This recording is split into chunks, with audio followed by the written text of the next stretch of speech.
Hello everyone, मैं हूं सायन और आप सभी लोगों का स्वागत है मेरे चैनल में। आज हम फिर से एबीटीए का और एक पेज करेंगे। मैं पिछले कुछ दिनों से आप लोगों को प्रीवियस ईयर पेपर का क्वेश्चंस करा रहा था और उसके पहले एबीटीए करा रहा था। तो आप लोगों को अभी जो मैं क्वेश्चन प्रैक्टिस करा रहा हूँ ये आप लोगों को कैसा लग रहा है आप लोग कमेंट में बोलना। तो हमने अभी तक क्या किया है, हमने अभी तक एबीटीए का 4 पेज सॉल्व किया है। उसके अलावा आपके कम्युनिकेशन सिस्टम, ऑप्टिक्स और dual nature of matter and radiation का प्रीवियस ईयर जो सारे पेपर्स है वो भी हमने डिस्कस करवा लिया है। तो वो सारे जो वीडियो है उसका लिंक नीचे डिस्क्रिप्शन में दिया हुआ है। तो मैं आप लोगों को हाईली रिकमेंड करूंगा, अभी जो मैं लास्ट कुछ दिनों में जो क्लास ले रहा हूँ these are very very very important. इसमें आप लोगों को मैं पूरा रिवाइज करवा रहा हूँ, इसके अलावा भी आप लोगों को इंपॉर्टेंट क्वेश्चन भी डिराइव करवा रहा हूँ। तो आप लोग ये जो लास्ट के कुछ दिन जो वीडियो है इसको स्किप मत करना, ठीक है। तो जल्दी से इन सब चीज़ों को देखिए और हम लोग चलिए अभी आगे बढ़ते हैं। तो आज करेंगे हम लोग एबीटीए का पेज नंबर SC91। सो देख लेते हैं। तो हम लोग कौन कौन सा क्वेश्चन करेंगे, जो न्यूमेरिकल है और इंपॉर्टेंट डेरिवेशन है वो करेंगे। जो एकदम थियोरेटिकल क्वेश्चन है जो मैंने क्लास में कराते टाइम आप लोग करवा दिया है उसको मैं वापस रिवाइज नहीं करवाऊंगा। जो एकदम आप लोग को बुक में मिल जाएगा, नहीं तो मैं जो चैनल में पढ़ाने का टाइम बोला वहाँ मिल जाएगा, तो उस चीज़ को मैं फिर से नहीं दोहराऊँ। तो आप लोगों को मैं जो इंपॉर्टेंट जो क्वेश्चन है उसको करा रहा हूँ, तो क्वेश्चन इधर स्क्रीन को भी फ्लैश हो जाएगा, ठीक है। चलिए, तो फर्स्ट क्वेश्चन क्या दिया है देखिए, light from an object falls on a concave mirror forming real image of the object. If both the object and mirror are immersed in water, what will be the change in position of the image? बोला है concave mirror में image form हो रहा है, लेकिन concave mirror और object दोनों को मैं अगर पानी में रख दूं, वाटर में रख दूं, तो क्या ऑब्जेक्ट डिस्टेंस से कुछ चेंज होगा? आंसर होगा नो चेंज। आंसर होगा नो चेंज, क्योंकि as focal length of mirror do not depend या does not depend on the refractive index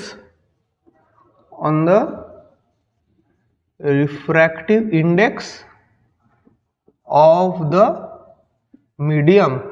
तो इसका आंसर होगा कुछ भी चेंज नहीं होगा। मतलब हम लोग जब मिरर को रखते हैं कहीं पर तो मिरर का फोकल लेंथ चेंज नहीं होगा, इसलिए चेंज नहीं होगा तो ऑब्जेक्ट नहीं होगा। लेंस का फोकल लेंथ चेंज होता है रिस्पेक्टिव उसका रिफ्रैक्टिव इंडेक्स के ऊपर, लेकिन मिरर का फोकल लेंथ कभी भी रिफ्रैक्टिव इंडेक्स के ऊपर चेंज नहीं होता। तो हम लोग पानी में रखे, तेल में रखे, ऊपर आसमान में रखे, नीचे धरती में रखे, हमेशा सेम रहेगा, कोई भी चेंज नहीं होगा। समझ गए, ठीक है।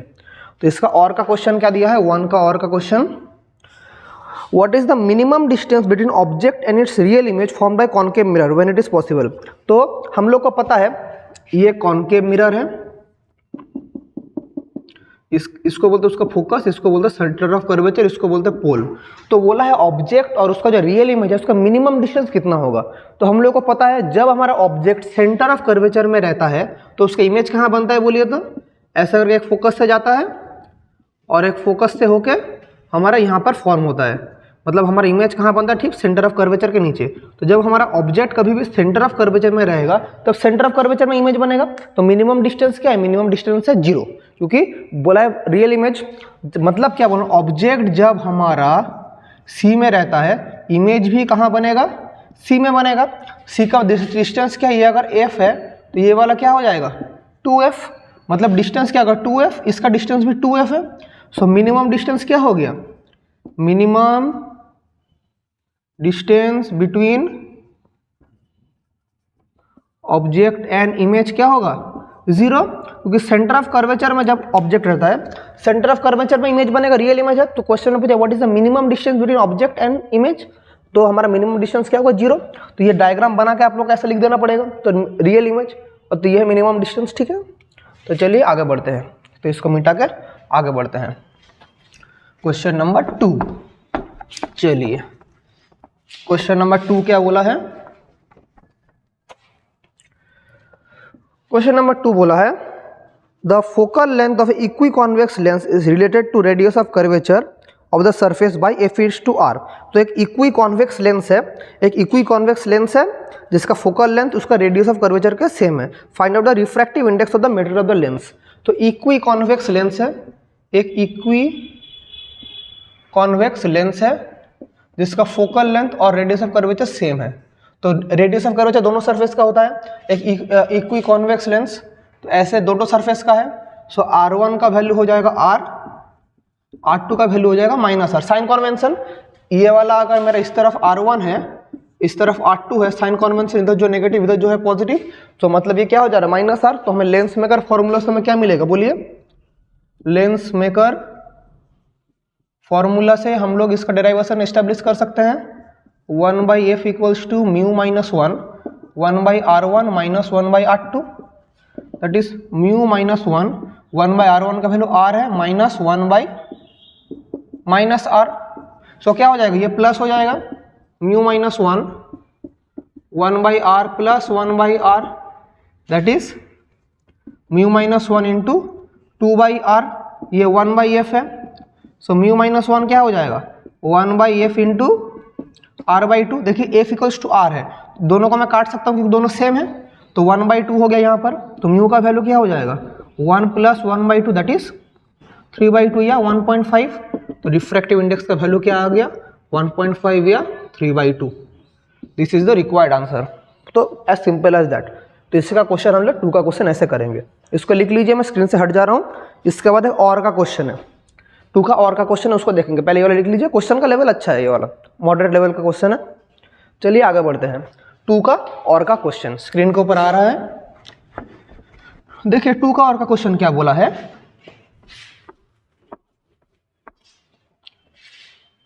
टू का और का क्वेश्चन क्या बोला है देखिए, 2 का और का क्वेश्चन बोला है convex lens is placed over a plane mirror. तो कॉन्वेक्स लेंस को प्लेन मिरर को रखा गया है। If a point source of light is placed at the focus of the lens where will be the image formed. बहुत अच्छा question है। तो एक हमारा प्लेन मिरर है, नीचे कॉन्वेक्स लेंस है, ये हमारा कॉन्वेक्स लेंस है, यहाँ पर एक प्लेन मिरर है, ठीक है, यहाँ पर एक प्लेन मिरर है। सो अगर हम लोग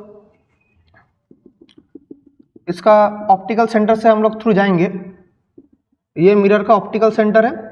सो यहाँ पर बोला है अगर ये इसका फोकस है, यहाँ पर बोला है एक पॉइंट सोर्स ऑफ लाइट रखा गया है, एक पॉइंट सोर्स ऑफ लाइट रखा गया है। तो पॉइंट सोर्स ऑफ लाइट अगर रखा गया है तो कैसे इमेज बनेगा बोलिए। तो हमारा जो लाइट जो भी जाएगा यहाँ से फोकस में रखा है, तो लाइट यहाँ से जो भी आएगा, यहाँ से लाइट आ रहा है, फिर यहाँ से पास करेगा, फिर यहाँ से पास करने के बाद प्लेन मिरर है, तो प्लेन मिरर से सेम रिफ्लेक्शन करके वापस इधर ही जाएगा, फिर इधर से आएगा, इधर रिफ्रैक्शन करेगा, फिर इधर हमारा रिफ्लेक्शन होगा, फिर प्लेन मिरर से रिफ्लेक्शन बैक करके फिर उधर ही जाके पहुँचेगा। मतलब जैसे लाइट रे आ रहा है ऐसे करके हमारा जा रहा है, आ रहा है और जा रहा है, मतलब ऐसे होगा, इधर आ रहा है उसी पथ से वापस जा रहा है, मतलब फिर से इधर से लाइट रे आया, इधर फिर से रिफ्रैक्शन हुआ, फिर से मिरर प्लेन मिरर से रिफ्लेक्ट करके वापस चला गया।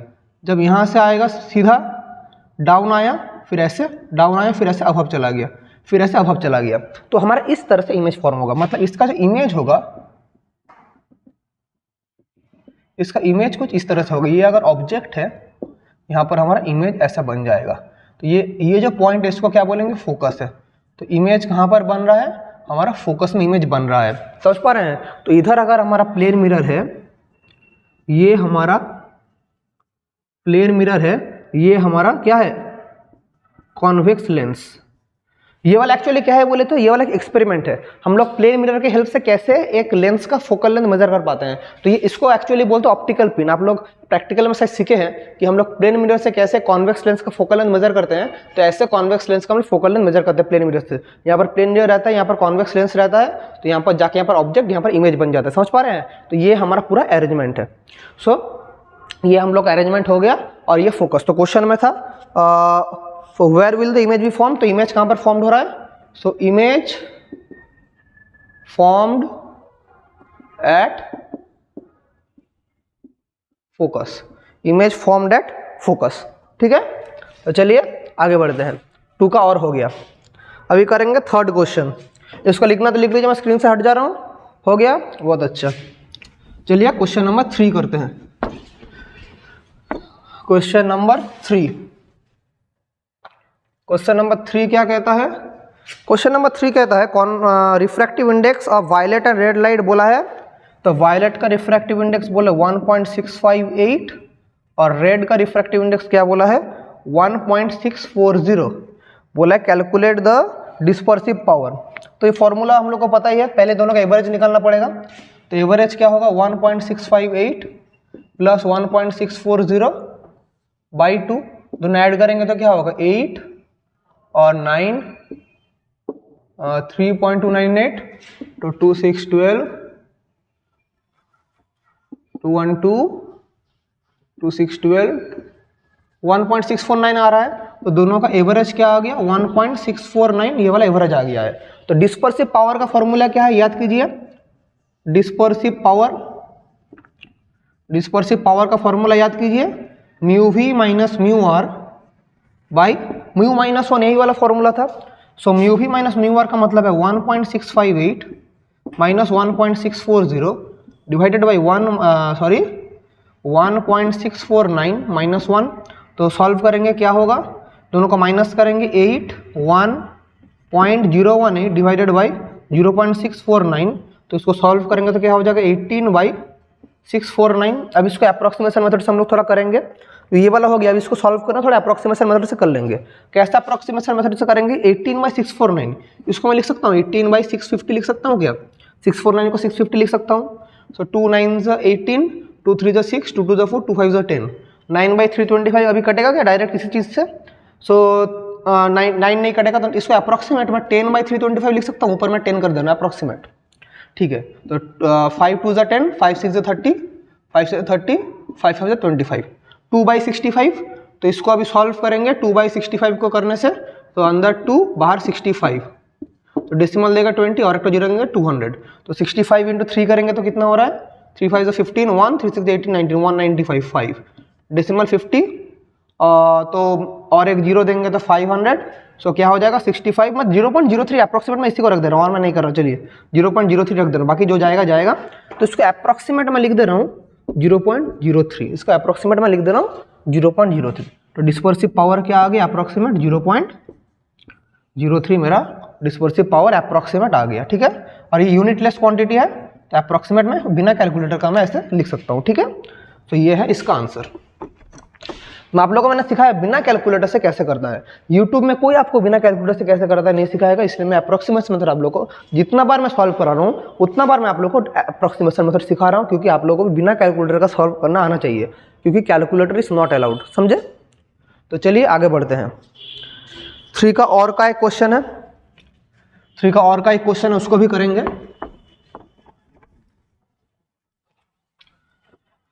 3 का और का क्वेश्चन क्या बोला है, length of tube of an astronomical telescope is 44 centimetre. एक एस्ट्रोनॉमिकल टेलीस्कोप का लेंथ ऑफ द ट्यूब बोला है कितना 44 centimetre, and its angular magnification is 10।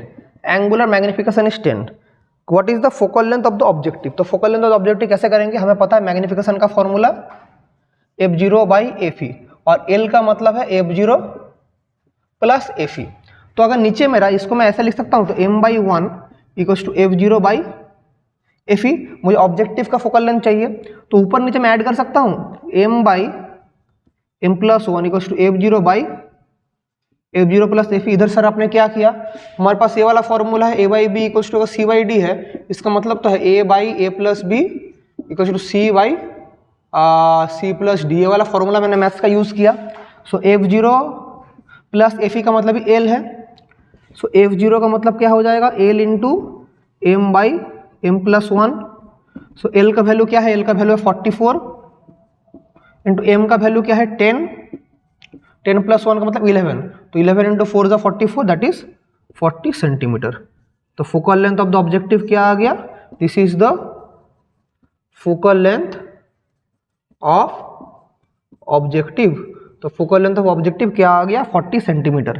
तो एज सिंपल एज दैट हम लोग कर पाएंगे। तो हमें क्या मिल गया, फोकल लेंथ ऑफ ऑब्जेक्टिव, समझ गए। तो चलिए अभी आगे बढ़ेंगे, पहले ये वाला आप लिख लीजिए 3 का और का क्वेश्चन, ठीक है। Focal length of objective very simple question. तो चलिए आगे बढ़ते हैं। 3 का और हो गया, अभी करते हैं क्वेश्चन नंबर 4। क्वेश्चन नंबर 4 क्या बोला है, देखिए क्वेश्चन नंबर 4 बोला है ग्राफ, ऐसे करें दोनों ग्राफ दिया है, इस तरफ मेरा स्टॉपिंग पोटेंशियल है, इस तरफ मेरा फोटो करंट है। सो ग्राफ कुछ इस तरह से रिप्रेजेंट किया गया, एक ग्राफ यहां से गया है, फिर यहां से ग्राफ ऐसे, और एक और एक ऐसे करके मिला है, ठीक है। यहाँ पर है 1 2 3 4 ऐसे करके हमारा ग्राफ है। तो बोला है इस ग्राफ में हमें identify the pairs of graph that correspond to different materials but same intensity. तो डिफरेंट मटेरियल्स है लेकिन सेम इंटेंसिटी। इधर देखिए 1 और 3 को देखिए, 1 और 3 दोनों अलग अलग मटेरियल्स है, मतलब यहाँ पे उसका स्टॉपिंग पोटेंशियल V1 है, इसका स्टॉपिंग पोटेंशियल V2 है, लेकिन यहाँ पर इसका करंट I1 है, यहाँ का करंट I2 है। तो पेयर जो 1 और 3 है उसका इंटेंसिटी हमारा सेम हो जा रहा है, और जो 2 और 4 है उसका इंटेंसिटी सेम हो जा रहा है। देखिए अलग मटेरियल है लेकिन 2 और 4 करंट हमारा सेम हो रहा है। तो पेयर्स क्या है, पेयर्स क्या क्या हो जाएगा, सेम जो पेयर्स होगा तो एक हो जाएगा 1 और 3 और एक हो जाएगा 2 और 4। मतलब ये डिफरेंट मटेरियल्स है, डिफरेंट मटेरियल्स है but same intensity. Different materials है लेकिन क्या है, सेम इंटेंसिटी। समझ में? तो इस ग्राफ को हम लोग ऐसे सॉल्व करेंगे, ठीक है। तो चलिए देखते हैं इसका क्वेश्चन। और 4 का एक और भी दिया है, 4 का और बहुत सारा ऑप्शन दिया, देखो क्वेश्चन में बहुत सारा ऑप्शन दे रहा है क्वेश्चन में, ठीक है। चलिए दे रहा है तो अच्छा ही है, तो चलिए कर लेते हैं 4 का और। Kinetic energy of a free electron is doubled by how many times with de Broglie wavelength increase. So kinetic energy हमारा क्या हो गया, काइनेटिक एनर्जी को डबल कर दिया गया है। तो डी ब्रोगली हमारा कितना हो, कितना टाइम्स इंक्रीज होगा, ये हमें पूछा है। तो हमें डी ब्रोगली वेवलेंथ का फॉर्मूला क्या पता है, H/√2mE हमें ये पता है। तो लैम्डा डैश क्या हो जाएगा, चेंज्ड H/√2m ई डैश हो जाएगा। तो लैम्डा डैश बाई लैम्डा अगर करेंगे तो क्या पड़ा रहेगा, ऊपर रहेगा H/√2m E dash by H/√2me, तो क्या पड़ा रहेगा E/E डैश। सो E डैश का मतलब क्या है, देखिए कि E डैश बाई E करेंगे तो क्या हो जाएगा, 2 हो जाएगा। तो ये E/E डैश है, सो E/E डैश क्या हो जाएगा 1/2। तो ये क्या पड़ा रहेगा 1/2। तो लैम्डा डैश बाई लैम्डा हो गया 1/2। तो लैम्डा डैश क्या हो जाएगा 1/√2 इंटू लैम्डा। तो डी ब्रोगली वेवलेंथ क्या हो जाएगा, new de Broglie wavelength 1/√2 times the initial wavelength. तो कितना चेंज होगा, 1/√2 times the initial wavelength, 1/√2 times the initial wavelength हमारा ये चेंज होगा। समझ पा रहे हैं? तो डी ब्रोगली वेवलेंथ क्या चेंज हुआ, 1/√2 टाइम्स द इनिशियल वेवलेंथ। समझ गए? तो चलिए आगे बढ़ते हैं, यह है 4 का और। अभी करेंगे क्वेश्चन नंबर 5, इसको जल्दी से लिख लीजिए। हो गया, ठीक है। चलिए अभी question number 5, question number 5।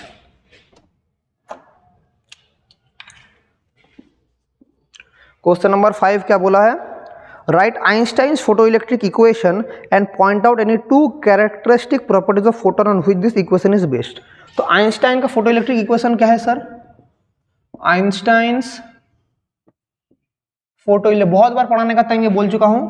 Einstein's photoelectric equation, the maximum kinetic energy of photon equals to h/nu minus W0, या मैं इसको ऐसे भी लिख सकता हूँ, half m v² maximum equals to h/nu minus h/nu0, या इसको मैं ऐसे भी लिख सकता हूँ EVS equals to h/nu minus h/nu0 या hc/λ माइनस hc/λ0।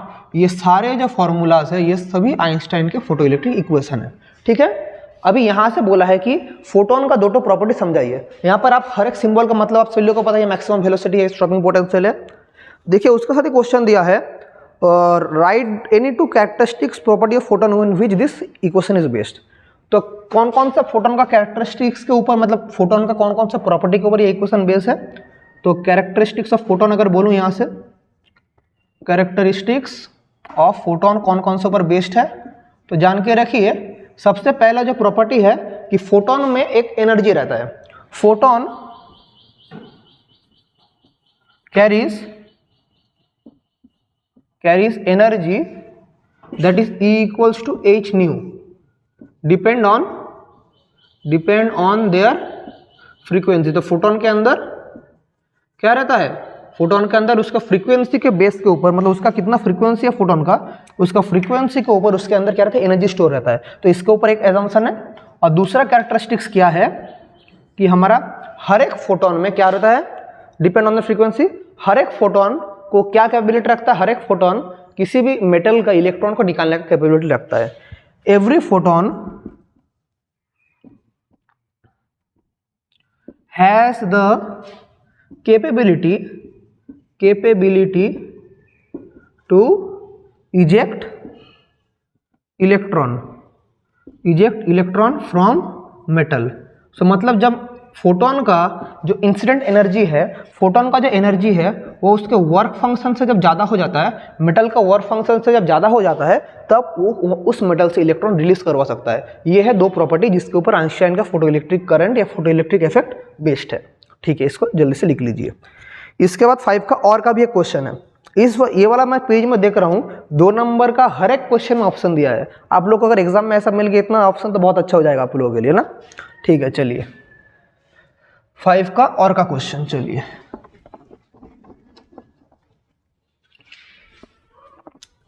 तो चलिए देख लेते हैं 5 का और का क्वेश्चन क्या बोला है। If light of wavelength 412.5 nanometer, light का वेवलेंथ क्या बोला है 512.5 nanometer is incident on each of the metals which will show photoelectric emission of why. तो ये जो चार्टो मेटल है, सोडियम का वर्क फंक्शन बोला है, मैं लिख दे रहा हूँ। सोडियम का वर्क फंक्शन बोला है 1.92 इलेक्ट्रॉन वोल्ट। उसके बाद पोटेशियम का बोला है 2.15 इलेक्ट्रॉन वोल्ट। उसके बाद कैल्शियम का बोला है 3.20 इलेक्ट्रॉन वोल्ट और मोलिब्डेनम का बोला है 4.17 इलेक्ट्रॉन वोल्ट। ये सब है उसका वर्क फंक्शन। सो ये लाइट का जो वेवलेंथ जब गिरेगा इसके ऊपर तब कब फोटो इलेक्ट्रिक एमिशन होगा, यही पूछा है। तो कब होगा, तो देखिए 512.5 का मैं लिख सकता हूँ 5125 एंगस्ट्रॉम लिख सकते हैं। तो इंसिडेंट लाइट का एनर्जी कितना है, इंसिडेंट फोटोन का एनर्जी कितना है, इंसिडेंट फोटोन का एनर्जी h न्यू या hc बाई लैम्डा या 12400 बाई लैम्डा। जब एंगस्ट्रॉम में रहेगा तब मेरा किस में निकल रहा है, इलेक्ट्रॉन वोल्ट में निकलता है। शॉर्टकट टेक्निक याद है आप सभी लोगों को। तो इधर मैं लिख दे रहा हूँ 12400 बाई 5125, ये वाला हो रहा है। तो इसको मैं काटूंगा 5 से, 5 1 ज़ा 5, 5 2 ज़ा 10, 25 5 ज़ा 25, 5 2 ज़ा 10 और फिर क्या आ रहा है 24, 5 4 ज़ा 24, 5 8 ज़ा 40, फिर से 5 से जाएगा 5 2 ज़ा 10, 5 25, 5 4 ज़ा 20, 40, 5 9 45, 6 5 6 ज़ा 30, ये हो रहा है। देखिए समझ पा रहे कैसे हो रहा है, ये देखिए 5 4 ज़ा 24, 48 आया, 5 9 45, 35 से 30, तो 205 आया, किससे कटेगा 205 496 है। तो इसको अप्रॉक्सीमेट मैं लिख दे रहा हूँ 496 को मैं अगर 500 लिख दूँ अप्रॉक्सीमेट, तो 205 होगा। मैं अप्रॉक्सीमेट से मैं थोड़ी से कर रहा हूँ, नियर अबाउट उसका आंसर मैं लाऊंगा क्योंकि मुझे इधर कंपेयर करना है। तो 5 × 100, 5 4 20, 5 × 141। सो इसको फिर से एक अप्रॉक्सीमेशन करेंगे तो 100 अगर 40 में लिख दूँ तो 0 0 कट गया, 2 2 4, 2 × 5 दैट इज 2.5 इलेक्ट्रॉन वोल्ट। तो मेरा इंसिडेंट फोटोन का एनर्जी क्या आ गया 2.5 इलेक्ट्रॉन वोल्ट आ गया। तो इंसिडेंट जो फोटोन है उसकी एनर्जी 2.5 इलेक्ट्रॉन वोल्ट अप्रॉक्सीमेट मेरा आ चुका है। अब फोटो एमिशन कब होता है, फोटो इलेक्ट्रॉन्स मतलब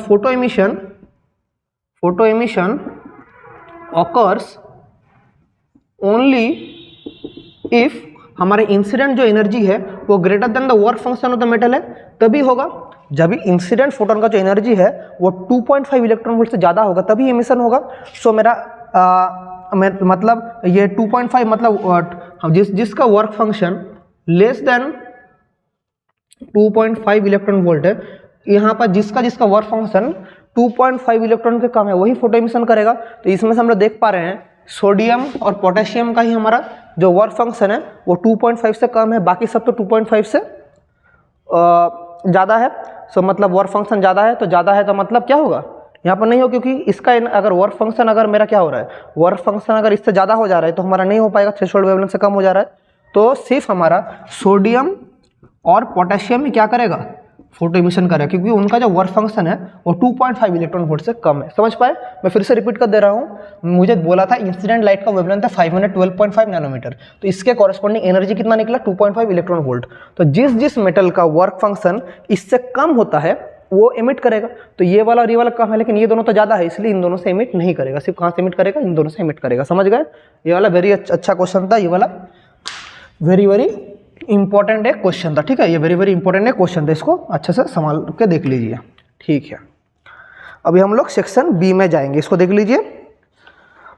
चलिए अभी सेक्शन बी में जाते हैं। ये सेक्शन ए था, अभी सेक्शन बी में जाएंगे। Question number 6,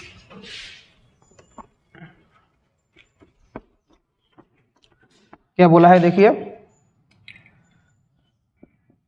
section B question number 6 क्या बोला है, how will you identify experimentally whether a beam of light is plane polarised और अनपोलराइज्ड।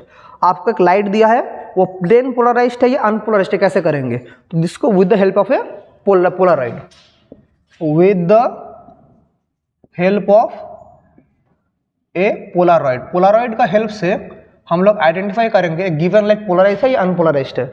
अगर हमारा अनपोलराइज्ड लाइट हुआ, मैं आप लोगों को दिखा दे रहा हूं, अगर अनपोलराइज्ड लाइट हुआ तो इसका जब भी ये पास करेगा एक हमारा पोलराइड से, जब भी ये पास करेगा इसका इंटेंसिटी क्या होगा, जब भी पास करेगा इसका इंटेंसिटी क्या हो जाएगा, हाफ हो जाएगा, इसका इंटेंसिटी हो जाएगा I/2। तो अनपोलराइज्ड लाइट जब पास करेगा, इंटेंसिटी हाफ हो जाएगा। लेकिन अगर एक पोलराइज्ड लाइट पास करता है, ऐसा करके पास करता है, मतलब हमारा एक पोलराइज्ड लाइट जब पास करेगा, ये पोलराइज्ड लाइट है, एक ये क्या है, ये है पोलराइजर,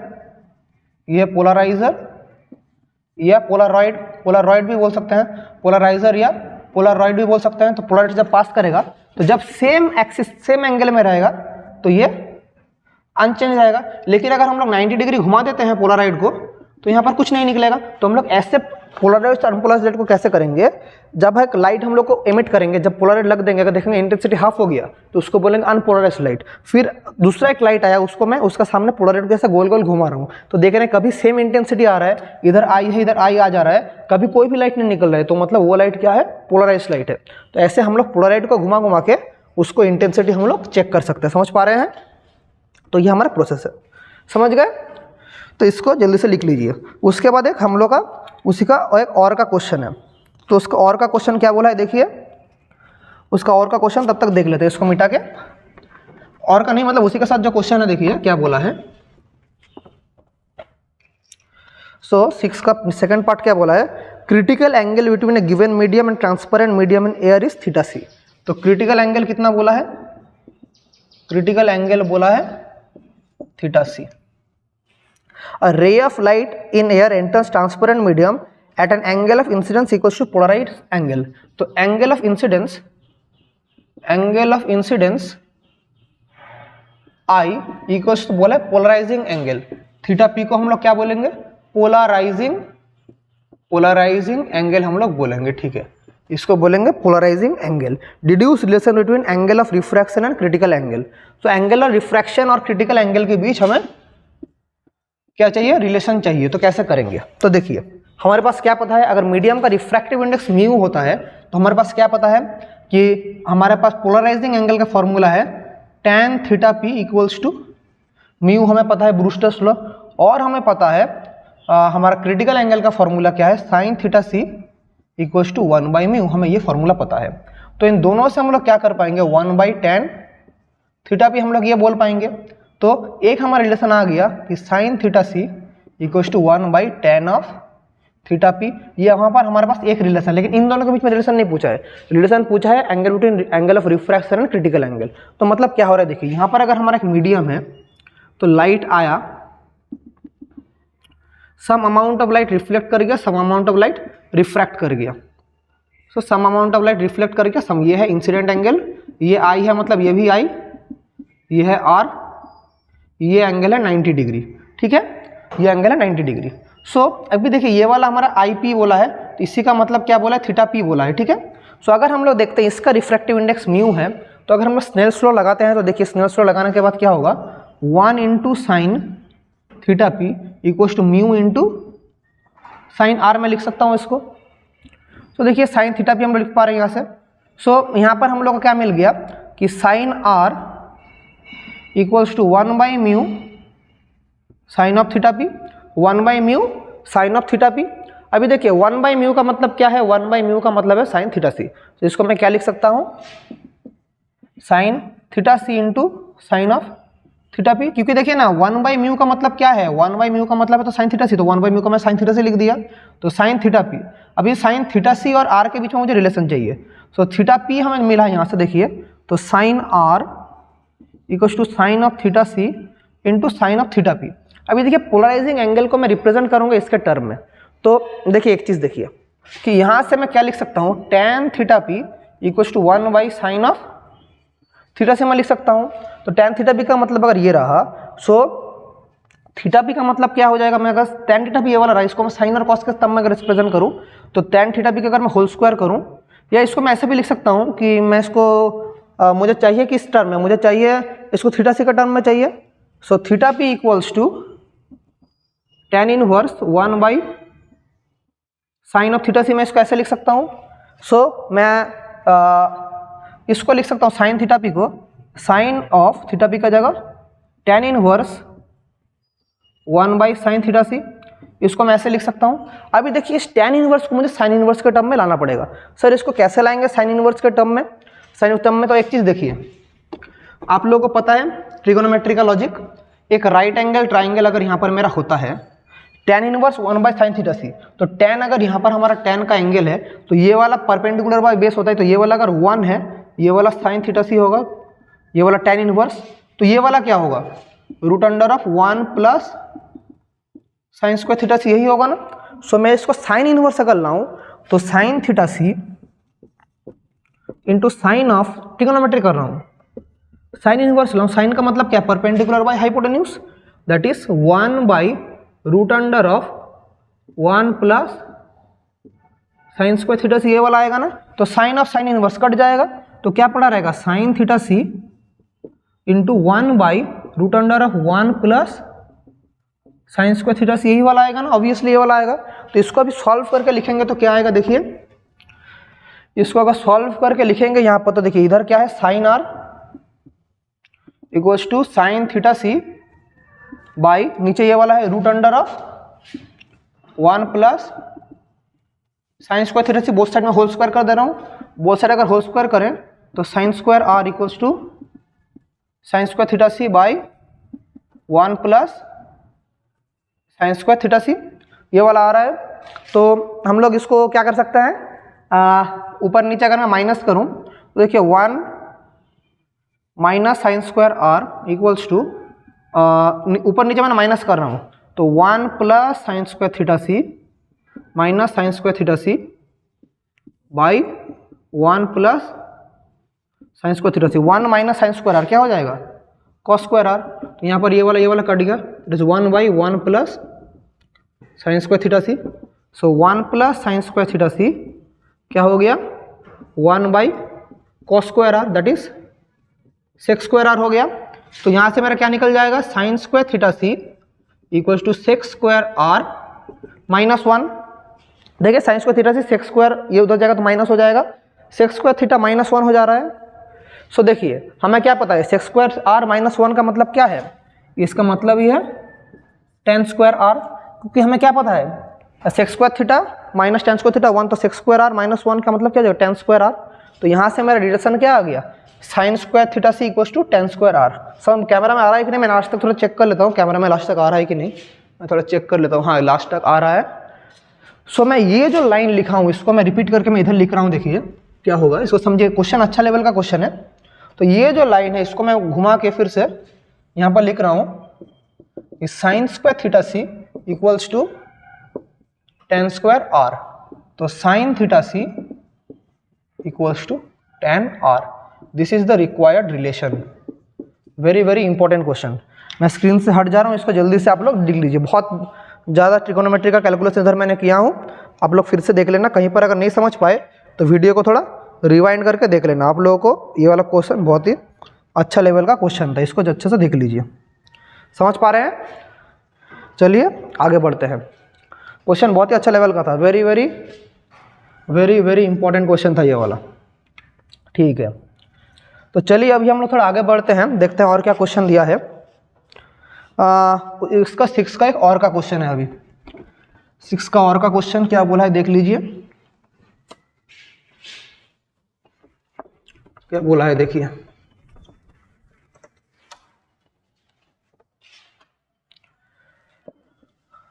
6 का और का क्वेश्चन क्या बोला है, 2 polaroids A and B are placed with their pass axes perpendicular to each other.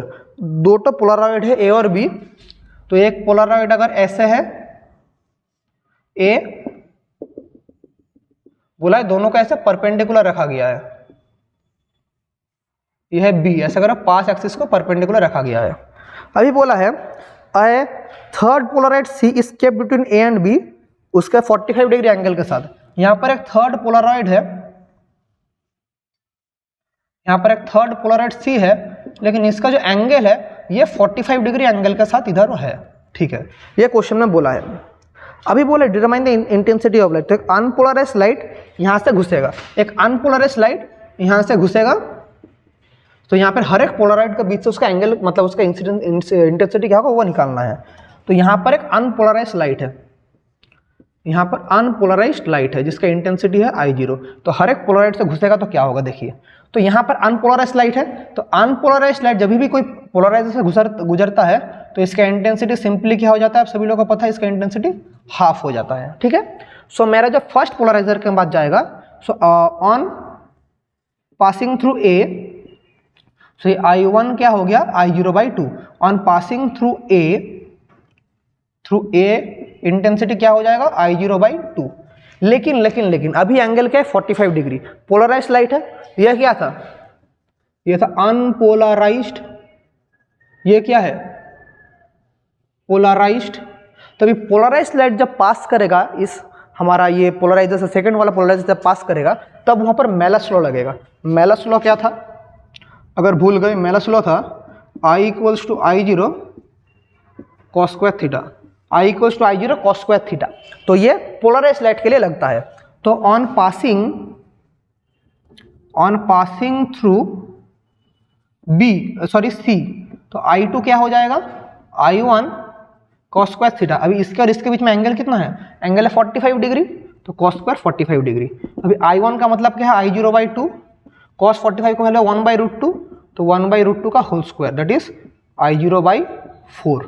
सो मेरा C से जब पास करेगा वो क्या हो गया I0/4 हो गया। तो पहला पोलराइजर से क्या हुआ I0/2, सेकेंड से हो गया I0/4। तो यहाँ से हमारा जो निकल रहा है, मतलब ऐसा जो निकल रहा है, ये I2 क्या हो गया I0/4। अभी देखिए बोलेंगे सर ये तो 90 डिग्री है, लेकिन 90 डिग्री किसके साथ है, इसके साथ है, तो इसके साथ इसका एंगल कितना है 45 डिग्री, मतलब ये और ये कितना एंगल पे इंक्लाइंड है 45 डिग्री, क्योंकि ये वाला 45 है ये वाला 90 है, तो दोनों के बीच में एंगल कितना हो गया 45 डिग्री हो गया।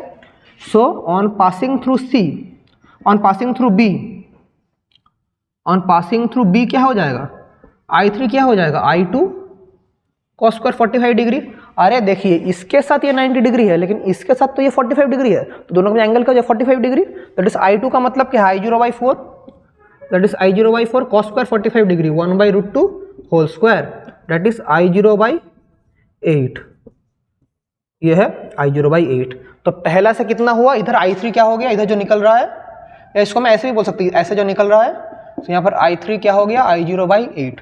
तो पहला पोलराइजर से क्या हुआ I0/2, सेकंड से क्या हुआ I0/4, थर्ड से क्या हुआ I0/8। बोलेंगे सर ये ड्राइंग करना के एग्जाम में कंपलसरी है, तो ड्राइंग करना कंपलसरी नहीं है, लेकिन आप अपना कॉपी को अच्छे से प्रेजेंट करने के लिए, टीचर के पास एक गुड इंप्रेशन के लिए आप लोग ये ड्राइंग कर देना। ज़्यादा टाइम नहीं लगता ड्राइंग करने में, लेकिन आप लोग ड्राइंग कर देना, क्योंकि आपका थ्योरेटिकल पेपर है, पूरा नंबर ही आपका टीचर के ऊपर है, इसलिए आप लोग हमेशा कोशिश करना अपना कॉपी कितना सजा के लिख सके।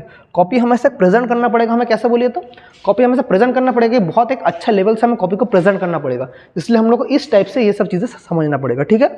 इसलिए ड्राइंग कर देना, ज़्यादा टाइम वेस्ट नहीं होगा, आप लोग ड्राइंग भी कर देना एग्जाम में, ठीक है। सो इसके साथ ये वाला तो हो गया। इसके बाद 7 का क्वेश्चन, क्वेश्चन नंबर 7, क्वेश्चन 7 क्या बोला है देखिए, क्वेश्चन नंबर 7,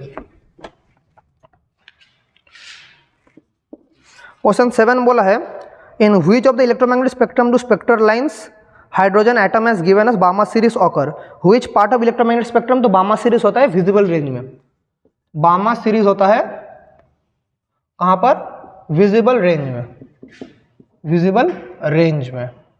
इसका N1 होता है 2 और N2 होता है 3 4 5 ऐसा करके चलता है इसका बामा सीरीज में। The wavelength of second line in hydrogen, Balmer line का बोला है 600 नैनोमीटर। तो wavelength of the second line in hydrogen spectrum is 600 nanometre. Second line में बोला है calculate the wavelength for the third line in Lyman series. तो Balmer series का second line, Balmer series का सेकेंड लाइन का मतलब क्या है? सेकेंड लाइन का मतलब है N1 तो हमारा 2 होगा, एंड सेकेंड लाइन मतलब फर्स्ट लाइन तो 3 में होता है, सेकेंड लाइन मतलब N2 होगा 4। यह सेकेंड लाइन के लिए। तो ये अगर सेकेंड लाइन है तो लाइमन का थर्ड लाइन क्या होगा पूछा है। तो यहाँ से पहले मुझे रिडबर्ग कांस्टेंट का वैल्यू निकालना पड़ेगा। तो हमें क्या पता है, बामर का formula R into 1/N1 square minus 1/N2 square Balmer के लिए है। सो हमारा क्या बोला है, इसका वैल्यू बोला 600 नैनोमीटर, लैम्डा बी का वैल्यू 600 नैनोमीटर बोला है। So 1/600 nanometre equals to R into 1/N1 square का वैल्यू क्या है 2 स्क्वायर माइनस 1/4 स्क्वायर। तो क्या हो जाएगा R इंटू 16 माइनस 4। तो यहाँ पर क्या आ जाएगा 4 into 16 that is 12/4 into 16 into R। तो 4 3 = 12। तो यहाँ से R का वैल्यू क्या हो जाएगा, R का वैल्यू 16/3 इंटू 600, ये नीचे नैनोमीटर था मतलब नैनोमीटर इनवर्स, नैनोमीटर में रखिए।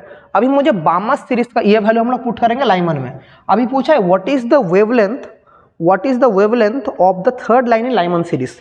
तो लाइमन सीरीज में क्या होता है देखिए, याद कीजिए लाइमन सीरीज में क्या होता है, ये बामा सीरीज था। लाइमन सीरीज में N1 होता है 1, N2 होता है 2 3 4 5 6 ऐसे करो चलता है।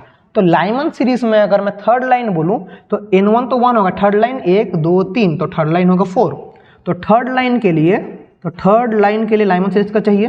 तो 1/λL equals to R into 1/N1 square क्या हो जाएगा 1 स्क्वायर माइनस 1/N2 स्क्वायर क्या हो जाएगा 1/4 square, 1/4 square that is R into 1 minus 1/16 that is 15/16 into R। So 15/16 R का वैल्यू क्या है ये वाला that is 16/3 into 600 nanometre inverse. तो 16 कट गया, 3 इंटू 5 = 15, 5 इंटू 1 = 5, 5 इंटू 1 = 5, उसके बाद 5 2 = 10, 120। तो ये वाला क्या आ गया 1/120 नैनोमीटर इनवर्स। तो 1/λ का वैल्यू वो वाला आया, तो लैम्डा का वैल्यू क्या आ जाएगा 120 नैनोमीटर। तो मैं इधर ही लिख दे रहा हूँ। सो 1/λ का वैल्यू आया 1/120, तो लैम्डा एल का वैल्यू क्या आ जाएगा 120 नैनोमीटर। तो थर्ड लाइन इन बामा सीरीज का वेवलेंथ क्या हो गया 120 नैनोमीटर। तो आंसर क्या होगा, आंसर होगा 120 नैनोमीटर। समझ पाए कैसे हो रहा है, समझ पाए? देखिए कैसे किया हमने रिडबर्ग वैल्यू का क्वेश्चन। तो मैंने आप लोगों को क्वेश्चन बहुत सिंप्लीफाइड वे में करा दिया। इसको नैनोमीटर से फिर से मीटर में ले जाते हैं, फिर मीटर से फिर से मैं उसको नैनोमीटर में लेके, तो उतना क्यों करेंगे, उस वैल्यू को इसको रखिए। मतलब हम लोग कैलकुलेट तब तक नहीं करेंगे, इसको सॉल्व तब तक नहीं करेंगे जब तक हमें जरूरत नहीं पड़ेगा। ये वाला फॉर्मूला सेम टू सेम इधर बिठा दिया, 16 कट गया, इधर ये कट गया। समझ पा रहे हैं? तो मैं स्क्रीन से हट जा रहा हूँ, इसको आप लोग जल्दी से लिख लीजिए, ठीक है। तो हमारा ये वाला भी हो चुका है। तो चलिए 7 का क्वेश्चन हमारा हो चुका है। अभी है 7 का और का क्वेश्चन है, ठीक है। चलिए आगे बढ़ते हैं 7 का और का क्वेश्चन। 7 का और का क्वेश्चन देखिए, चलिए क्या बोला है 7 का और का क्वेश्चन। 7 का और का क्वेश्चन बोला है K alpha line emission hydrogen atom में calculate frequency of the photon emitted during this emission. तो के अल्फा लाइन बोला हाइड्रोजन एटम में के अल्फा। सो के अल्फा लाइन कब एमिट होता है बोलिए तो के अल्फा लाइन तभी एमिट होता है जब N1 का वैल्यू होता है 1 और N2 का वैल्यू होता है 2। इसी को बोलते हैं के अल्फा। याद कीजिए मैंने कहाँ पर पढ़ा था, हमने एक्सरे एमिशन में पढ़ा था के अल्फा। तो जब 2 से 1 में आता है, जब इलेक्ट्रॉनिक कॉन्फ़िगरेशन, याद कीजिए यहाँ पर के लाइन, यहाँ पर K shell L shell M shell होता है। जब यहाँ से यहाँ आता है, जब N ये 2 है, यहाँ पर N है 1, जब ये वाला लाइन एमिट होता है, ये वाला लाइन को बोला जाता है के अल्फा लाइन। याद कीजिए, याद आ रहा है के अल्फा लाइन। तो ये जब एमिशन हो रहा है, इसमें कितना हमारा क्या पूछा है, कितना हमारा क्या फ्रीक्वेंसी एमिट हो रहा है। तो पहले वेवलेंथ का फॉर्मूला क्या है 1/λ equals to R into 1/N1 square minus 1/N2 square. तो R into 1 square minus 1/2 square that is 4 minus 1/4 into R that is 3/4 into R। ये वाला 1/λ का वैल्यू आया है। हमें पूछा है। यहाँ पर रिडबर्ग कांस्टेंट का वैल्यू नहीं दिया है, तो रिडबर्ग कांस्टेंट का वैल्यू हमें जो पता है उसको हम लोग लिख देंगे 3/4 इंटू 1.09 10⁻⁷। ये वाला आएगा किस में, मीटर इनवर्स में आएगा। तो लैम्डा का वैल्यू क्या आ जाएगा 4/3 इंटू 1.09 10⁻⁷ मीटर। ये वाला लैम्डा का वैल्यू आया। मुझे क्या चाहिए, फ्रीक्वेंसी चाहिए। तो फ्रीक्वेंसी का मतलब क्या है, c बाई लैम्डा। तो c का वैल्यू है 3 इंटू 10⁸ डिवाइड लैम्डा का वैल्यू क्या है 4 इंटू ऊपर चला जाएगा 3 इंटू 1.09 इंटू 10⁻⁷। अभी सॉल्व करेंगे इसको 339। सो इधर हम लोग सॉल्व करेंगे, इधर 3 इंटू 3 9 हो रहा है, 9 इंटू इसको करेंगे तो क्या होगा, मैं 9 देखो 1.09 इंटू 9 करेंगे तो 9 9 81 8 9.81 बाई 4 इंटू 10⁸ और 7 क्या होगा 10⁻15।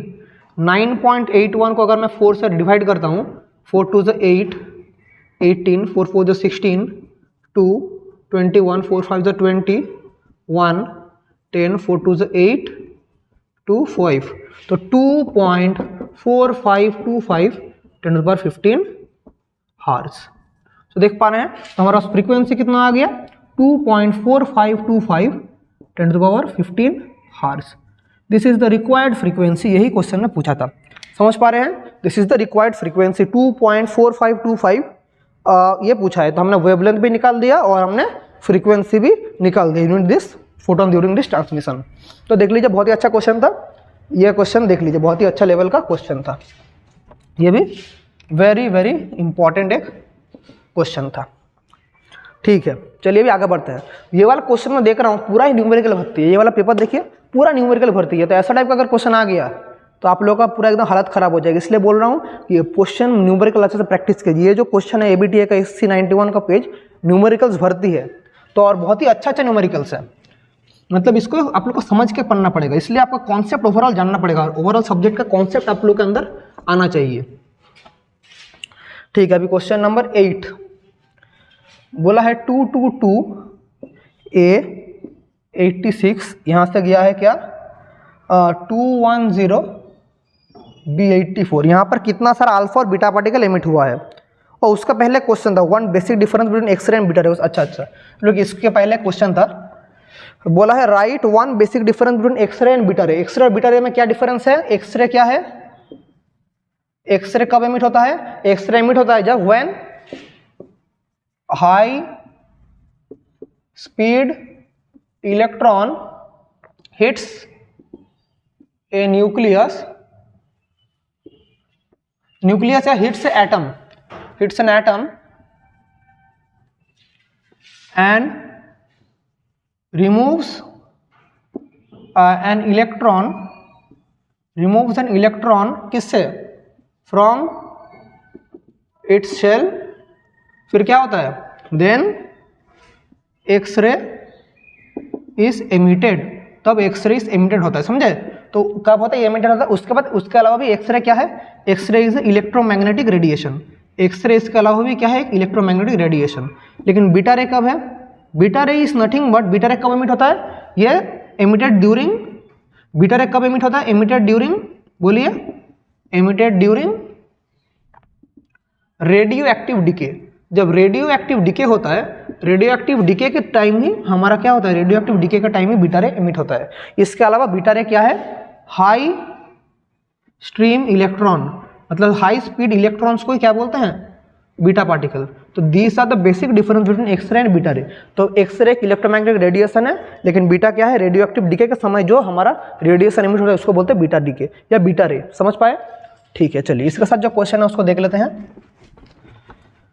इसके साथ जो क्वेश्चन है देखिए, इसके साथ क्वेश्चन है 222A, नीचे बोला है 86, यहाँ से क्या गया है 210B84, कितना अल्फा पार्टिकल और कितना बीटा पार्टिकल निकला है। तो सबसे पहले देखेंगे मास नंबर कितना चेंज हुआ। सो मास नंबर कितना चेंज हुआ, देखिए मास नंबर चेंज हुआ 222 - 210, मतलब 12 चेंज हुआ मास नंबर। तो देखिए एक अल्फा पार्टिकल एमिट होता है तो कितना एमिट होता है, एक अल्फा पार्टिकल निकलता है तो ऊपर 4 चेंज होता है, टोटल 12 आया। तो 3 अल्फा पार्टिकल एमिट होगा तो ऊपर कितना चेंज होगा, 12 चेंज होगा। तो मतलब समझिए हमारे पास 222, नीचे ए क्या है 86, अगर 3 अल्फा पार्टिकल में माइनस हो गया तो ऊपर कितना माइनस होगा, 12 माइनस हो जाएगा, 210। लेकिन नीचे क्या होगा, 1 निकलने से -2 होता है, तो 3 निकलने से कितना होगा, 6 होगा, तो नीचे हो जाएगा 80। मतलब एक अल्फा पार्टिकल निकलने से ऊपर -4 नीचे -2 होता है, आप सभी लोगों को पता है, तो 80। तो इधर एक एलिमेंट y आ गया, लेकिन ये तो हमारा 80 है, यहाँ पर क्या 84 है। तो 84 के लिए तो एक बीटा पार्टिकल जब निकलता है ऊपर हमारा चेंज 0 होता है, लेकिन नीचे +1 होता है। तो एक बीटा पार्टिकल निकलने से +1 होता है, टोटल कितना 4 है। तो कितना बीटा पार्टिकल निकलेगा, 4 बीटा पार्टिकल निकलेगा। तो 210 नीचे 84 हो गया, तो ये बी हो गया। तो समझ पाए, क्वेश्चन मिल गया। तो हमें क्या मिला, तो अल्फा पार्टिकल कितना निकला, अल्फा पार्टिकल 3 निकला, और बीटा पार्टिकल सर कितना निकला, बीटा पार्टिकल निकला 4। तो अल्फा 3 और बीटा 4, समझ पाए। तो इन सब चीज़ों को हमें ऐसे करना है। तो एक अल्फा पार्टिकल, 3 अल्फा पार्टिकल निकला, और बीटा पार्टिकल कितना निकला, 4 बीटा पार्टिकल निकला, समझ पाए। तो चलिए आगे बढ़ते हैं। बोले what do you mean by half life and radio active substance, establish the relation between decay constant and half life. तो डीके कांस्टेंट हाफ लाइफ के बीच में रिलेशन मैंने पढ़ाने का टाइम बहुत बार बोला है, थ्योरेटिकल क्वेश्चन है, इसको मैं नहीं कराऊंगा। और हाफ लाइफ क्या है इसका भी डिफिनेशन मैंने पढ़ाने का टाइम बोला है, जिस टाइम में एक रेडियो एक्टिव सैंपल उसका हाफ डीके हो जाता है। उसके बाद बोला है राइट 9 का question, write a proper circuit diagram of CE amplifier by using NPN transistor. ये भी आप लोगों को पता है, ये भी नहीं कराऊंगा क्योंकि ये थ्योरेटिकल क्वेश्चन है, पढ़ाने का टाइम आप लोगों को करवाया था। 9 का देखिए सेकंड पार्ट का जो क्वेश्चन है उसको हम लोग करेंगे, न्यूमेरिकल है। 9 का सेकंड पार्ट का क्वेश्चन देखिए क्या बोला है। 9 का सेकंड पार्ट का क्वेश्चन है amplification factor of NPN transistor in C configuration, बोला है 100। तो एम्पलीफिकेशन फैक्टर मतलब बीटा का वैल्यू बोला है 100 बोला है। उसके बाद क्या बोला है, इफ कलेक्टर करंट क्या है, collector current is 1 milliampere बोला है, 1 मिली एम्पियर बोला है collector current. What will be the corresponding change in emitter current. तो चेंज इन कलेक्टर करंट बोला है, तो हमें चेंज इन एमिटर करंट चाहिए, ये हमारा क्वेश्चन है। सो बीटा का मतलब क्या है सर, बीटा का मतलब है change in collector current by change in base current, इसका मतलब है 100। सो बेस करंट क्या हो जाएगा, change in base current sir, change in collector current by 100। तो चेंज इन कलेक्टर करंट क्या है, 1 milliampere by 100, that is 0.01 milliampere, ये हमें पता है। हमें एमिटर करंट का चेंज चाहिए, तो चेंज इन एमिटर करंट क्या होता है, change in base current plus change in collector current. Change in base current कितना है, 0.01 plus 1, that is 1.01 milliampere. तो चेंज इन एमिटर करंट क्या हो गया, 1.01 milliampere. This is the required answer, समझ गए। तो इसको हमें ऐसे करना है, इजी क्वेश्चन था, ठीक है। चलिए इसके बाद देखिए उसका एक और का क्वेश्चन है, 9 का और का क्वेश्चन देखिए क्या है। 9 का और का क्वेश्चन बोला है what type of biasing gives a semiconductor very high resistance. तो सेमीकंडक्टर को हाई रेजिस्टेंस का कौन देता है, रिवर्स बायसिंग। रिवर्स बायसिंग में सेमीकंडक्टर क्या होता है, वेरी हाई रेजिस्टेंस मिलता है। उसके साथ एक सर्किट का डायग्राम दिया है, देखिए यहाँ पर एक सर्किट है, यहाँ पर एक जेनर डायोड दिया है, ये जेनर डायोड है, ये फिगर दिया है, देखिए 1 किलो ओम बोला है, यहाँ पर बोला है 15 वोल्ट, यहाँ पर बोला है 250 ओम, और यहाँ पर कितना सप्लाई है, यहाँ पर सप्लाई है 20 वोल्ट सप्लाई है, प्लस है, ये माइनस है।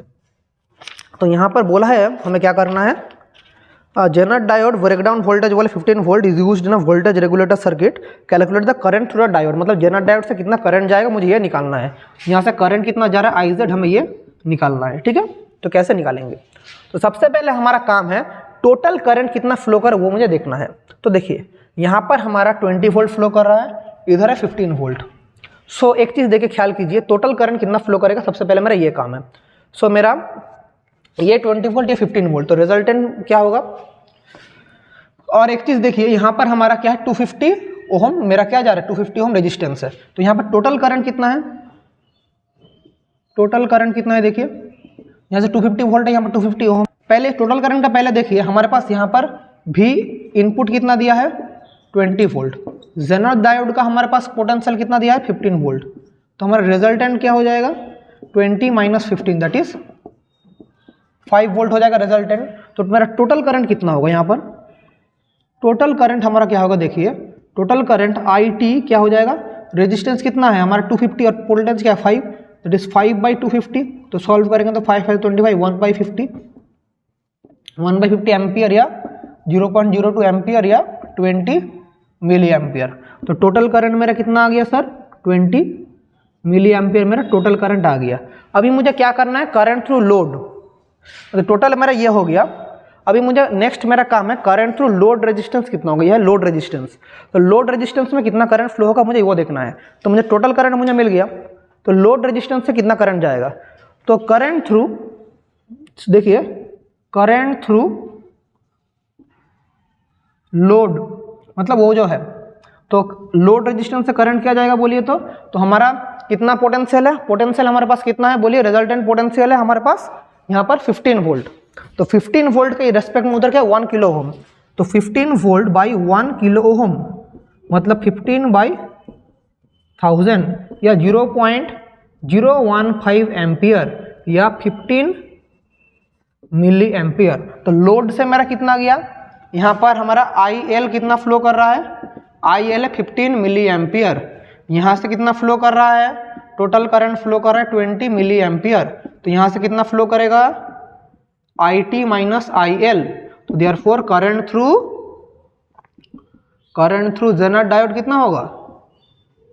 थ्रू जेनर डायोड कितना होगा बोलिए? दोनों को माइनस करना पड़ेगा। That is IZ equals to IT minus IL। तो IT क्या है? IT है 20 माइनस 15 दैट इज 5 मिली एम्पियर।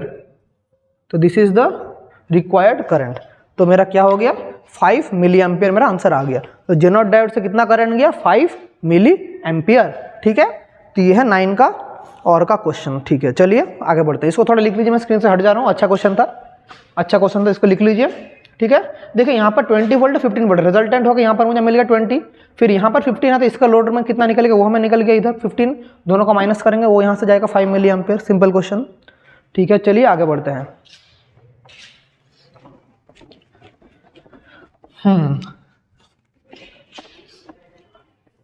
तो इसके बाद देखिए हमारे पास कौन सा क्वेश्चन है। क्वेश्चन नंबर 10 क्या बोला है?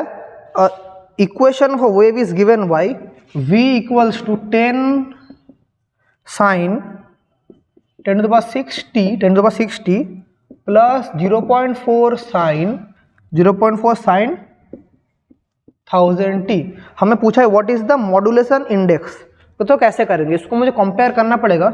v equals to AC sine of omega CT plus mu into sine omega MT। तो ये वाला फॉर्मूला देखिए याद आ रहा है कि नहीं? ये कैरियर का हमारा फ्रीक्वेंसी है, ये हमारा मॉड्यूलेटेड है, ये वाला इसको म्यू को क्या बोलते हैं? Modulation index.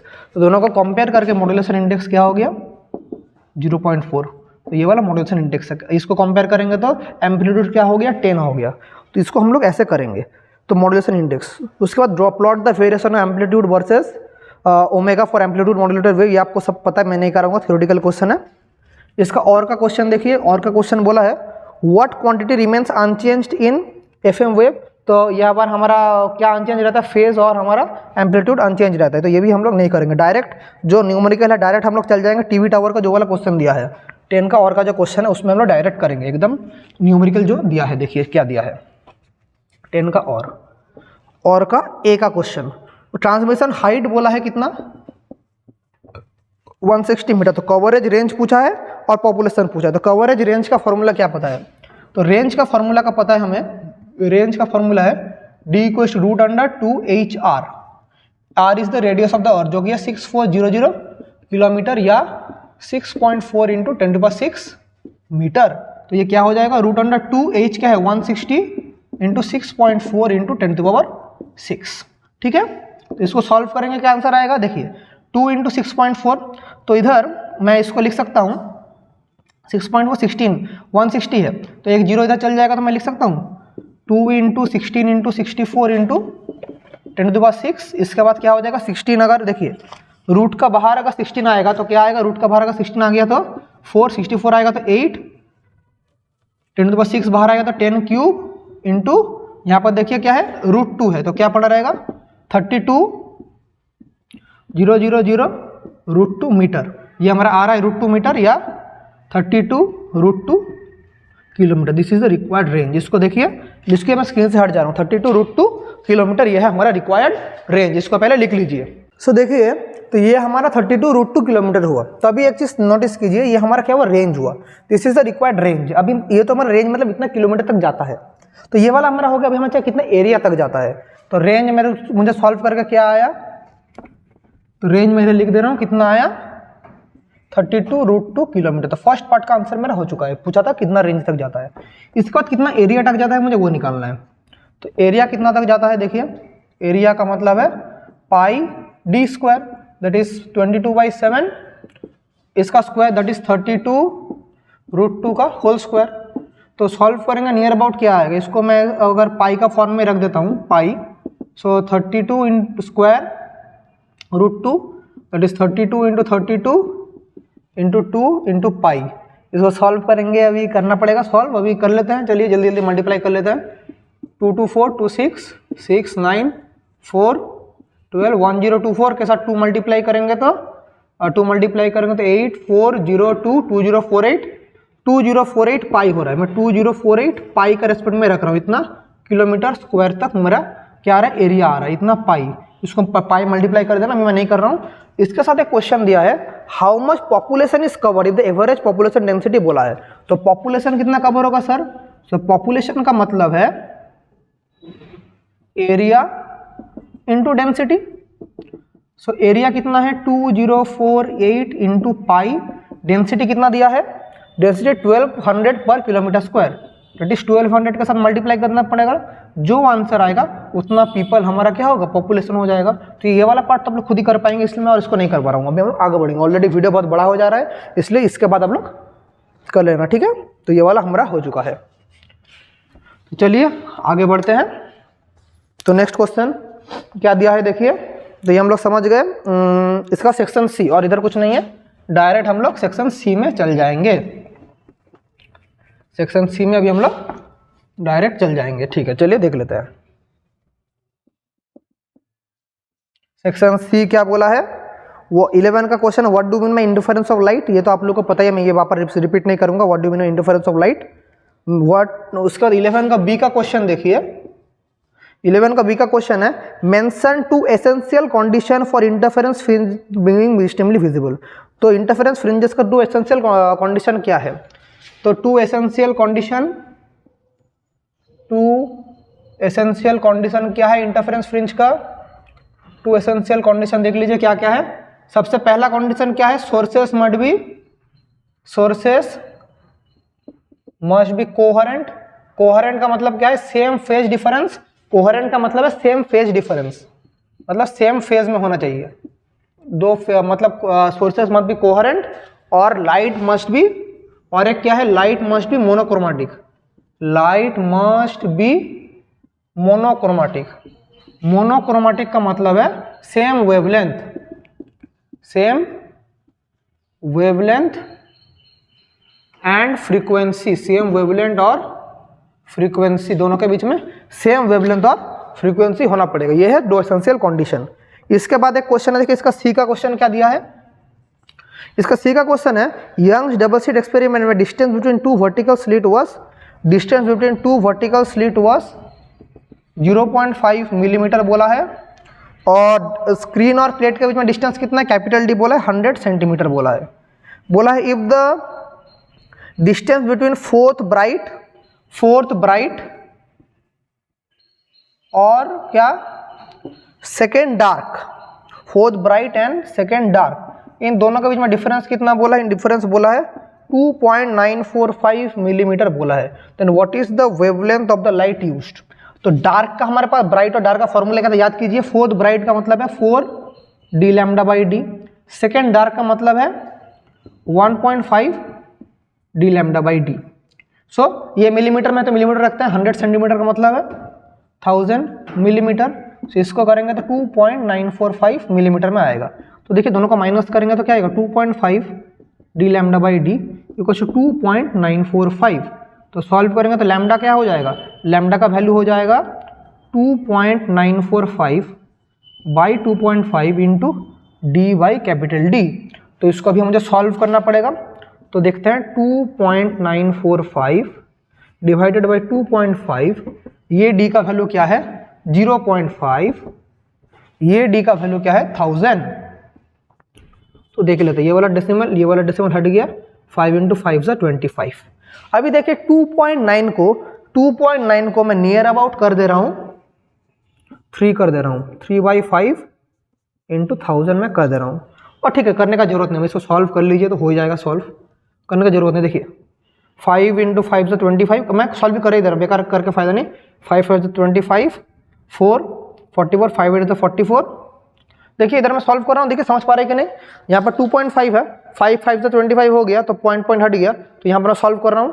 तो देखिए 5 × 5 = 25, उसके बाद मेरा 5 × 8 = 44, देखिए 44, अरे देखिए ना क्या हो रहा है, नहीं समझ पा रहे हैं क्या।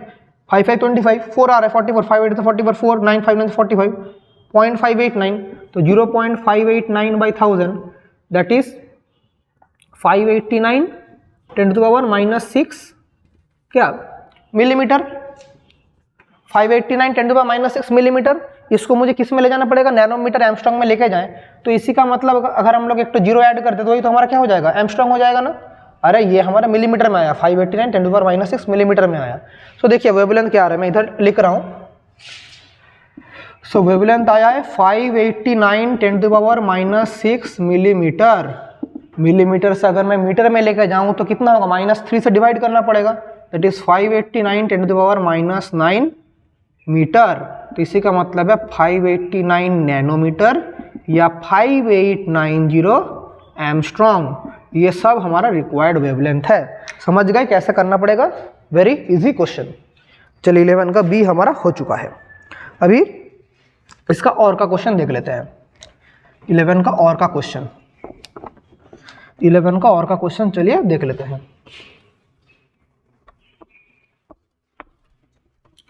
क्या दिया है देखिए 11 का और का क्वेश्चन। 11 का और, what do you mean by diffraction of light, अब सभी लोगों को पता है, इसको मैं रिपीट नहीं कराऊंगा। अभी सेकंड क्वेश्चन है, रिजल्ट वेवलेंथ और हाफ एंगुलर विड्थ दिया है।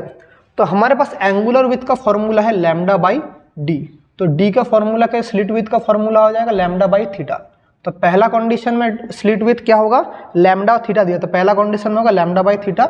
सेकंड कंडीशन में क्या होगा हमारा Pλ/Qθ। अभी दोनों के बीच में रेशियो पूछा है। सो d1/d2 अगर करते हैं तो क्या पड़ा रहेगा, ऊपर λ/θ, नीचे Pλ/Qθ। तो लैम्डा लैम्डा कट गया, so that is Q/P। So d1:d2 क्या हो जाएगा, Q/P हो जाएगा। d1/d2 क्या हो जाएगा, Q/P हो जाएगा। ये हमारा रिक्वायर्ड रेशियो है width of the two slit, ठीक है। तो ये हमारा आ चुका है 11 का और का क्वेश्चन, पहला वाला आ चुका है। इसके बाद बोला है, इसका सी का एक क्वेश्चन है।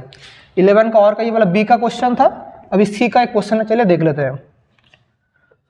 सी का क्वेश्चन बोला है, लाइट वेव का दो इंटेंसिटी बोला है, मैक्सिमम टू मिनिमम का रेशियो।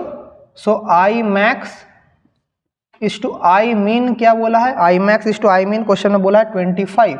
सो आई मैक्स का मतलब क्या है सर, आई मैक्स का मतलब है √I1 plus √I2 by √I1 minus √I2, इसका जो होल स्क्वायर है इसको बोलते हैं आई मैक्स, इसको बोलेंगे 25। सो √I1 plus √I2 by √I1 minus √I2 √25, that is क्या हो जाएगा 5 हो जाएगा ना, √25 मतलब 5 हो जाएगा। अभी ऊपर नीचे प्लस माइनस अगर करते हैं तो क्या होगा, देखिए I1 plus I2 plus √I1 minus √I2, minus करते ऊपर नीचे I1 plus I2 minus √I1 minus √I2 equals to 5 plus 1/5 minus add and dividend मतलब किया हमने, एड एंड डिविडेंड। तो ये दोनों को जब ऐड करेंगे तो क्या होगा, देखिए मैं अगर हटा दूं bracket I1 plus I2 minus √I1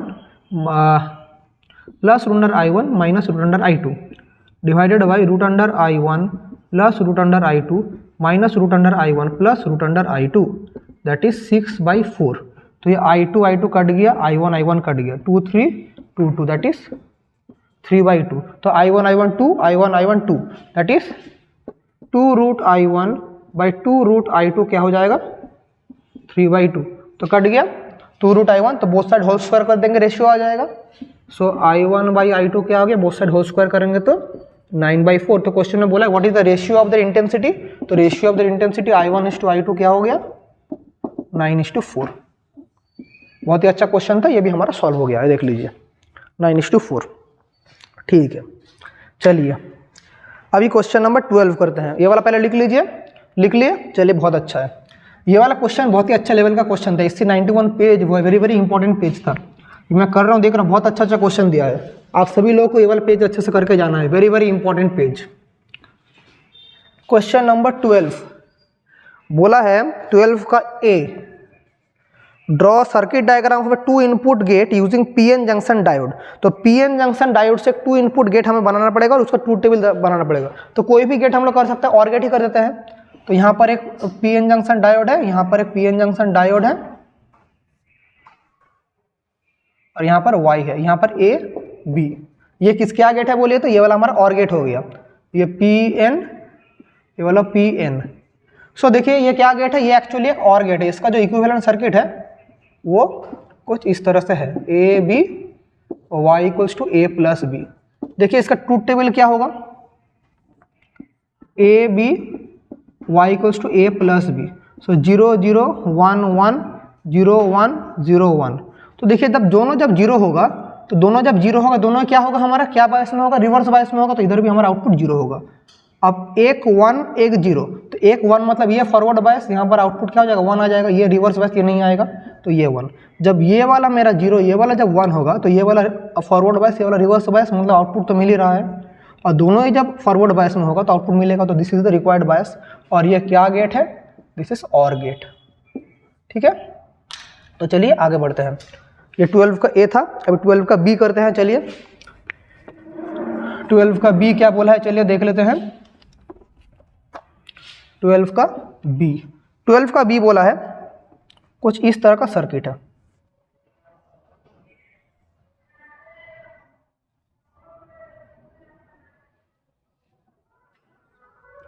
यहाँ पर एक फिर से नॉट गेट है, यहाँ पर एक एंड गेट है, या फाइनल वाई।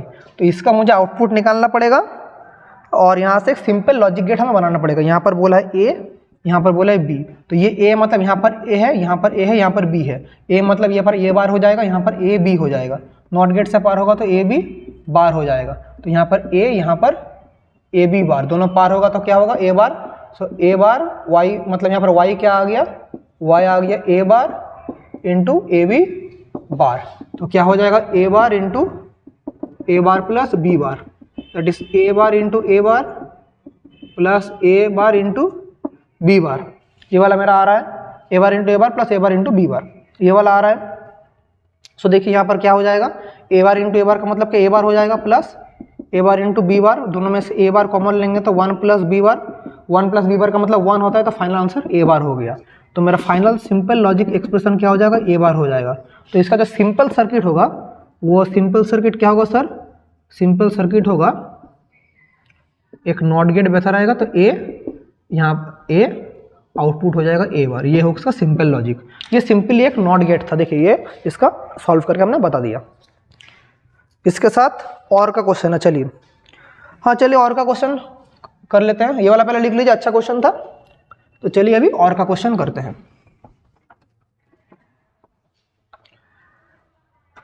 12 का और का क्वेश्चन, और का क्वेश्चन क्या दिया है, write down the decimal equivalent of 0.1012। इसका डेसिमल इक्विवेलेंट लिखना पड़ेगा। तो कैसे करेंगे, सबसे पहले गैप देके लिख दीजिए 101 into 2 plus into 2 plus into 2 to the power 0 to the power 1 to the power 2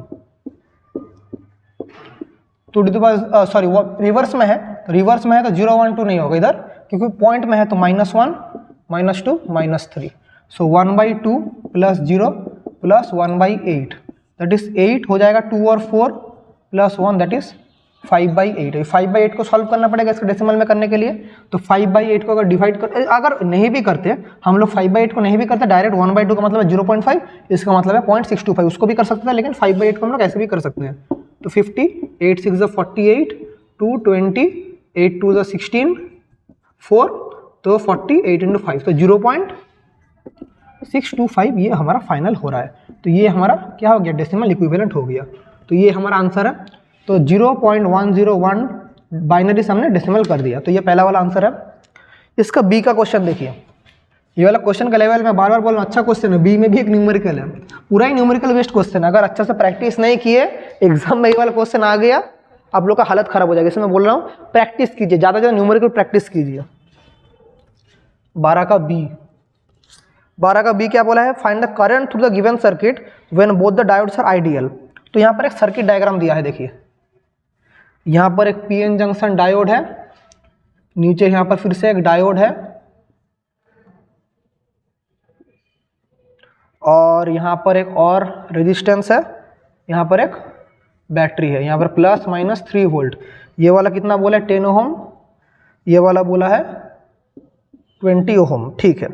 सो देखिए करंट हमारा यहाँ से फ्लो करेगा और यहाँ पर ये वाला क्या 40 ओहम फ्लो करेगा। अभी एक चीज़ नोटिस कीजिए कि ये वाला तो प्लस है, तो यहाँ पर हमारा P, यहाँ पर N, यहाँ पर P, यहाँ पर N।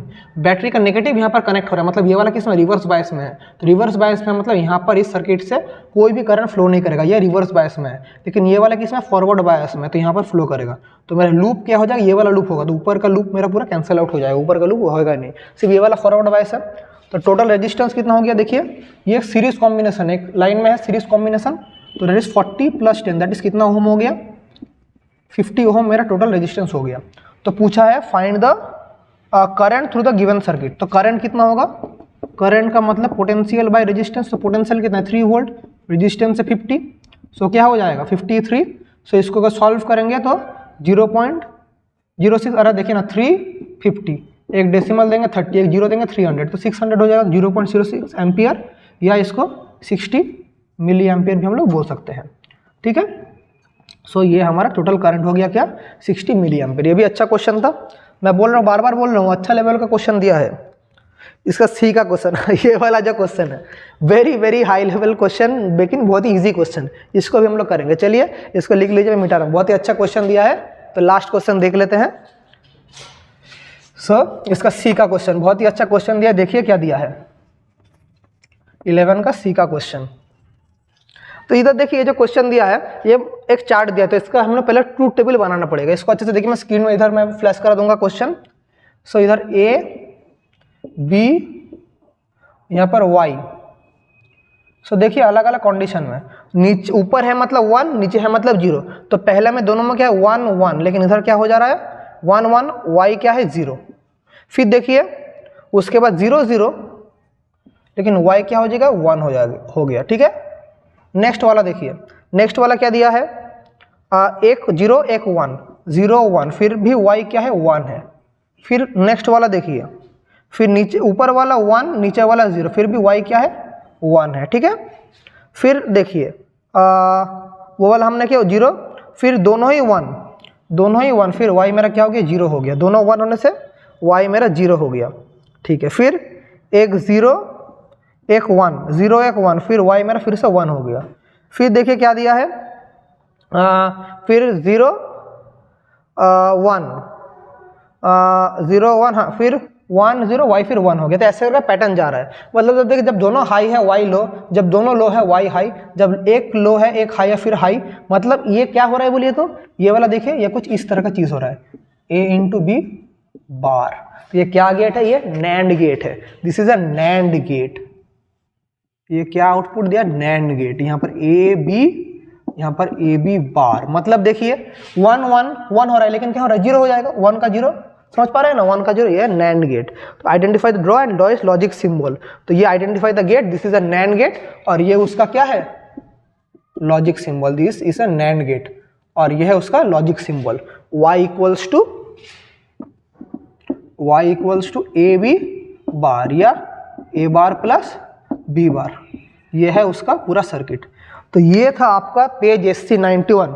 ये वेरी वेरी इंपॉर्टेंट एक पेज था और बहुत ही अच्छा लेवल का क्वेश्चन था। अच्छे बच्चों का इस क्वेश्चन में हालत ख़राब हो जाएगा। ऐसा टाइप का क्वेश्चन अगर आपको एग्जाम में आए तो कैसे फेस करेंगे या मैंने आप लोग को दिखा दिया। तो कैसा लगा क्लास आप बोलिए कमेंट में।